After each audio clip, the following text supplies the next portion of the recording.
Before this debate was interrupted by members' statements, I was speaking to the House about my frustration that the government has created through their work on this bill such anxiety in our community. People within the LGBTI community have been contacting me, like many members of the House, very worried, incredibly anxious about the implications of what this bill will have on them, their family, and people in the LGBTI community. And I wanted to take a moment just to acknowledge some of the concerns that they've raised with me.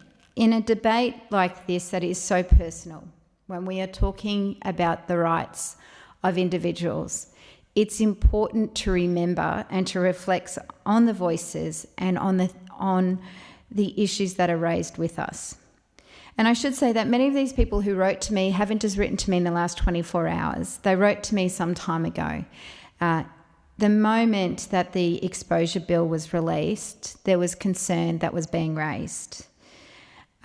Graham from Eaglehawk was concerned that this bill would encourage hatred and hypocrisy, the kind that made his life a hell as a young gay student, where he was taunted and haunted to this day from his experiences. He now lives in his 60s.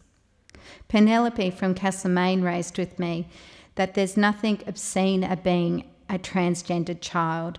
These kids are normal, and who should have the same opportunity as other kids. Terry from Kyneton raised with me, my daughter is transgendered.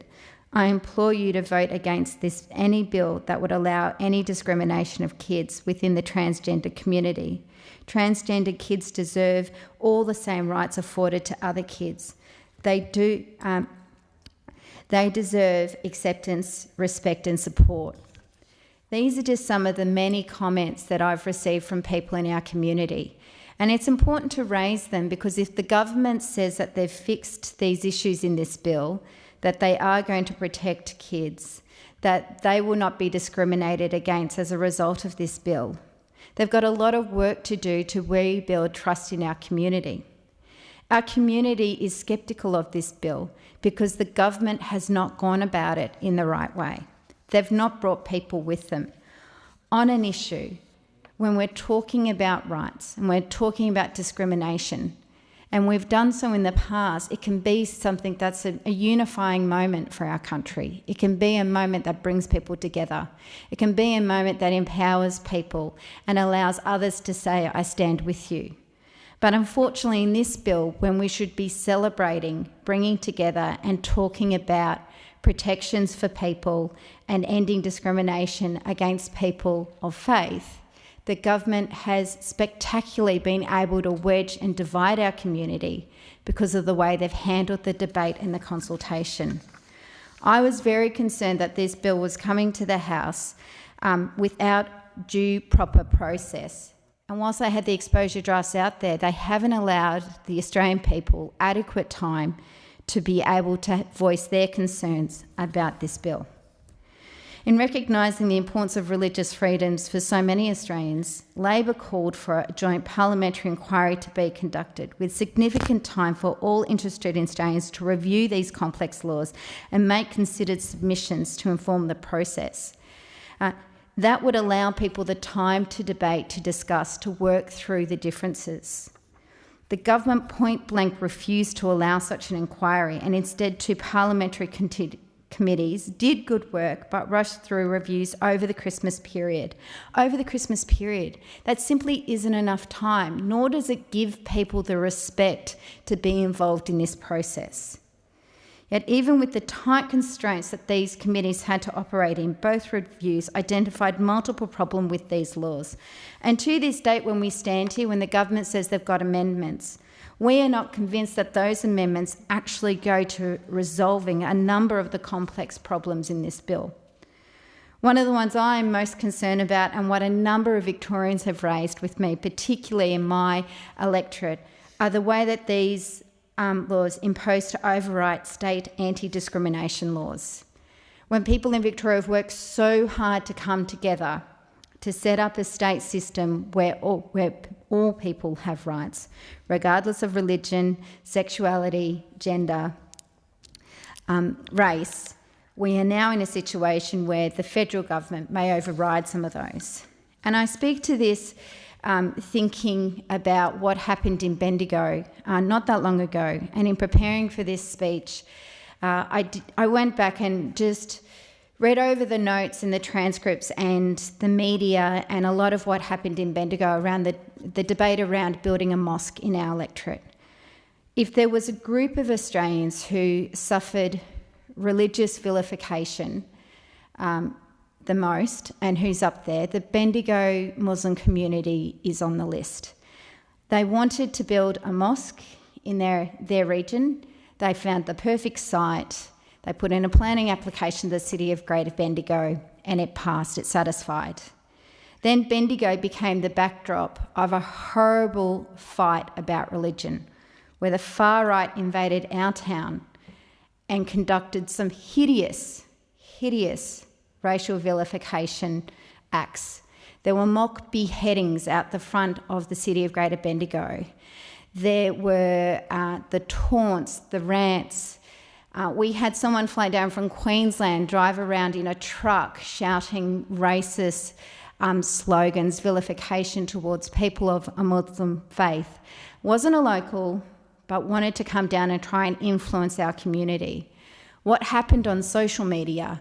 A post kept being pushed into our social media networks that was just a lie. It was fake news. It was a photo of the fountain with a made-up headline that Muslim men had raped a local girl. It was a complete lie. It was created and pushed into our Facebook pages to create fear and to vilify people of the Muslim faith, to stop the mosque from going ahead.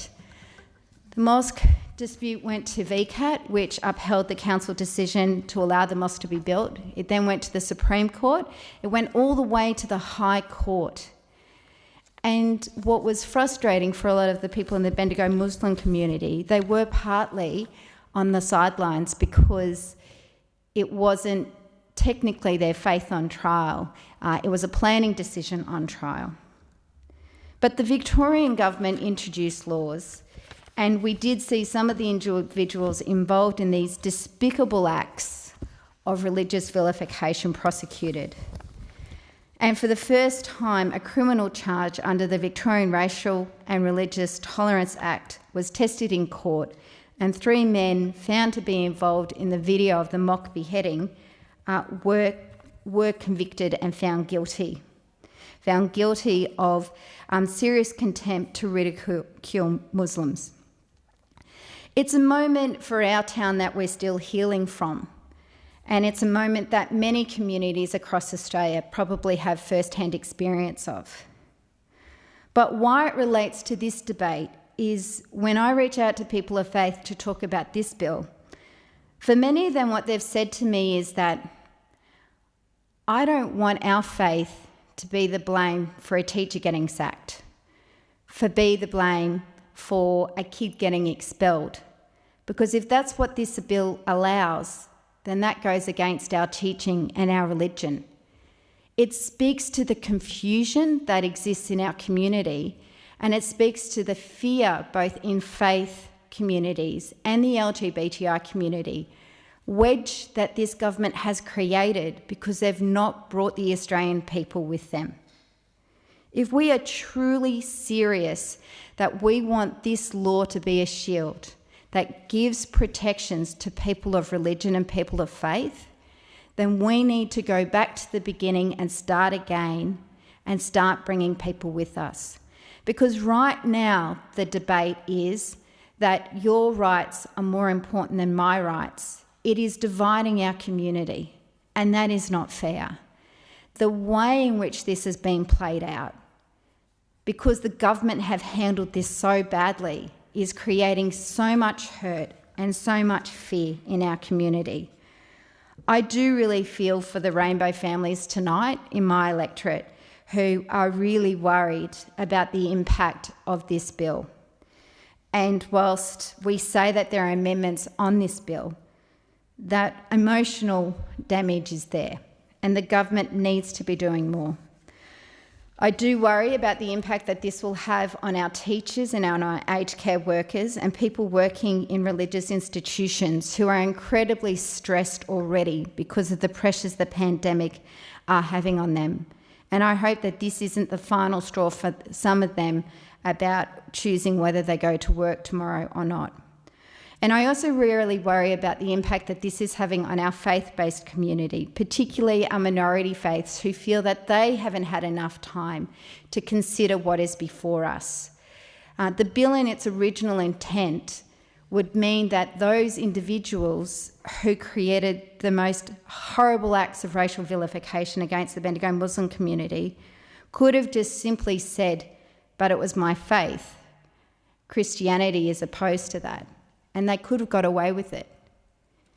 It is good to hear that those part of the bills have been stripped out, but it's not good enough to push this through the Parliament in the last weeks and months of this term of Parliament. We need more time for this bill to be considered, not by ourselves, but by our broader community.